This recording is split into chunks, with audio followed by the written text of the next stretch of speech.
அண்ணன் பிரபாகரனுக்கு நான் தம்பி, இங்கே கூடியிருக்கும் அன்பு தம்பிகளுக்கு நான் அண்ணன். அரசியல் ஒரு சாக்கடை என்று எல்லோரும் மூக்கை பிடித்துக் கொண்டு போனால் யார்தான் உள்ளே இறங்கி சுத்தம் செய்வது? ஒரு கருத்தை செயல்படுத்த அரசியல் தேவைப்படுகிறது. அப்போதுதான் புரட்சி செய்ய முடிகிறது. இந்த அரசியல் தானே என் இன மக்களை கொன்று குவித்தது. அதே அரசியலால் தமிழீழத்தை அமைக்க வேண்டும்.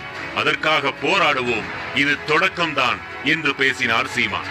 செந்நிற பின்னணியில் மத்தியில் பாயும் புலிப்படத்துடன் நாம் தமிழர் கட்சியின் கொடி வடிவமைக்கப்பட்டது. தமிழீழ விடுதலை புலிகளின் சின்னம் மட்டுமல்ல, சோழ மன்னர்களின் சின்னமும் புலிதான் என்பதால் புலி சின்னம் என்று விளக்கம் அளிக்கப்பட்டது. எதிர்ப்பு என்பது தனிநபரிடமிருந்து வருகிற போது அது எழும் இடத்திலேயே அடக்கப்படுகிறது. அதையே ஒரு கூட்டு நடவடிக்கையாக இயக்கமாக செய்கிற போது எதிர்ப்பின் அடர்த்தி இன்னும் கூடுகிறது. அதனால்தான் பறிக்கப்பட்ட தமிழர் நலன்களை மீட்டெடுக்க தமிழ் இளைஞர்களின் எழுச்சி